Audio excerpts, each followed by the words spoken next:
नमस्कार, मैं पंकज प्रसून।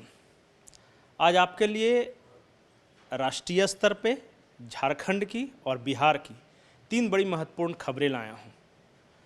जब अंदर की बात है तो जाहिर है वो खबरें नहीं होंगी जो आपने यहाँ वहाँ देखा या सुना होगा।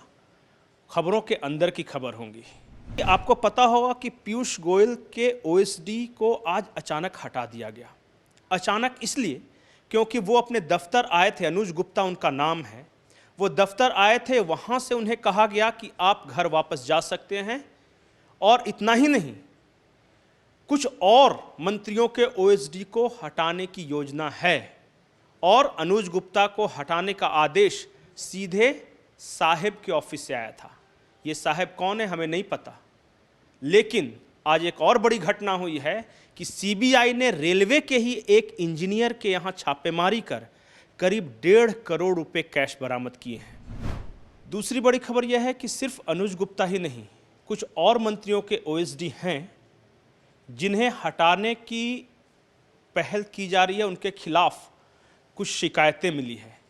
अनुज गुप्ता पे आरोप ये लगाया गया कि एक निजी कंपनी है, उसके रिप्रेजेंटेटिव थे, उससे उन्होंने बदतमीजी से बात की। कई और तरह की शिकायतें थीं इनके खिलाफ। आज ही दिल्ली में सीबीआई ने एक रेलवे इंजीनियर अरुण मित्तल के घर पर छापा मारकर 1.5 करोड़ रुपए कैश बरामद किए हैं। क्या ये सारी खबरें एक दूसरे से रिलेटेड है? क्योंकि प्रधानमंत्री मोदी किसी चीज से समझौता कर सकते हैं, लेकिन भ्रष्टाचार से बिल्कुल नहीं। दूसरी बड़ी राष्ट्रीय खबर यह है कि इस बार के संसद सत्र में महिला आरक्षण विधेयक पेश हो सकता है। और यह बड़ी मजेदार है क्योंकि सरकार को इसे लाना था, लेकिन कल नवीन पटनायक और प्रधानमंत्री मोदी के बीच करीब आधे घंटे तक इस पर बातचीत अलग से हुई और प्रधानमंत्री ने खुद नवीन पटनायक से कहा कि ये जो महिला आरक्षण विधेयक बिल है, ये बीजू जनता दल की ओर से आएगा। आप क्षेत्रीय पार्टियों का सहयोग मांगिए और उसके बाद सरकार पूरी तरह इसमें सहयोग करेगी। अगर ऐसा हुआ, अगर बीजू जनता दल कुछ क्षेत्रीय पार्टियों का सहयोग बटोरने में कामयाब रही, तो कांग्रेस और भाजपा दोनों इस बिल पर पूरी तरह साथ देंगे। और अगर सब कुछ प्लान के अनुसार हुआ तो इस देश में महिला आरक्षण बिल आएगा, यानी 33% कम से कम सांसद महिलाएं होंगी। ये एक और मास्टर स्ट्रोक हो सकता है नरेंद्र मोदी के लिए। अब आते हैं अपने झारखंड की ओर। झारखंड में कई तरह की खबरें हैं। ईडी की जांच है, राजेंद्र दुबे हैं जो कि साहिबगंज के डीएसपी हैं, उनकी आज उन्हें आज समन भेजा गया। 8 तारीख को पेशी है। इसके बाद कई अफसर हैं, प्रमोद मिश्रा हैं पूर्व डीएसपी, उनका नाम सामने आ रहा है। लेकिन जो खबर है वो ये नहीं है। अंदर की खबर ये है कि 300 कॉल जो पंकज मिश्रा ने रिम्स के कॉटेज से साहिबगंज या संथाल के अलग अलग अधिकारियों को किए थे, उन कॉल की रिकॉर्डिंग और जो भी काम करवाया गया उन अधिकारियों से पूछताछ के लिए ईडी उन सब को बारी बारी से समन भेज सकती है। और मैं आपको यकीन दिलाता हूं कि जो समन जाएगा वो सिर्फ डीएसपी या इंस्पेक्टर रैंक या एसआई या आईओ स्तर के अधिकारी नहीं होंगे। इससे बड़े अधिकारी भी हैं जिनको निर्देशित किया गया था और उन्होंने पंकज मिश्रा का कॉल रिसीव किया था।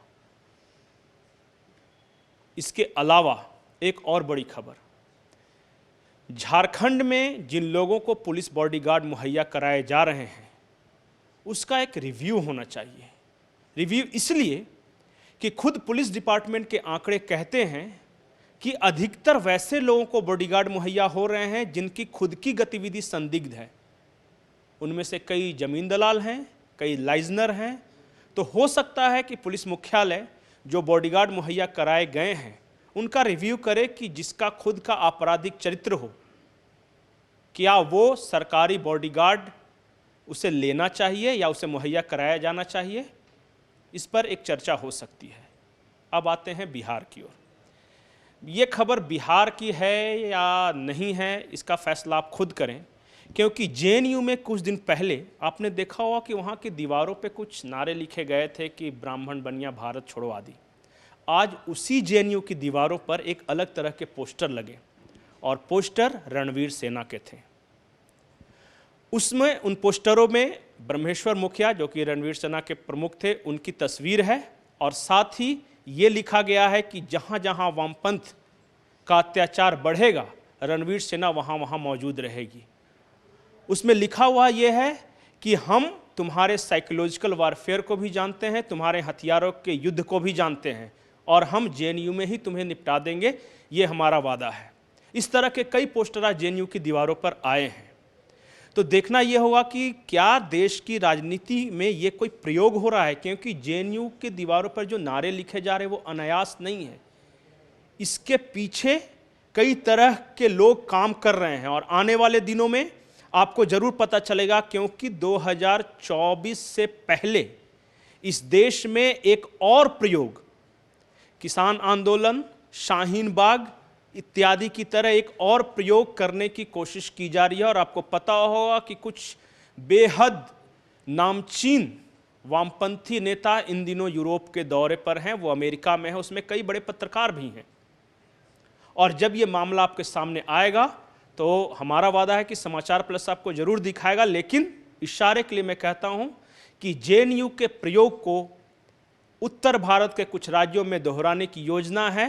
वहां एक प्रयोग जाति को लेकर किया जाने वाला है और जयराम रमेश के बयान, जो कि उन्होंने कहा कि 10% सवर्ण को जो आरक्षण मिल रहा है उस पर एक चर्चा होनी चाहिए। जेएनयू की दीवारों पर जो लिखे गए कुछ दिन पहले थे कि ब्राह्मण बनिया भारत छोड़ो, और आज जो रणवीर सेना का पोस्टर लगाया गया है, ये सब उसी की कड़ी है। आने वाले वक्त में आपको बहुत कुछ पता चलेगा। तब तक के लिए नमस्कार।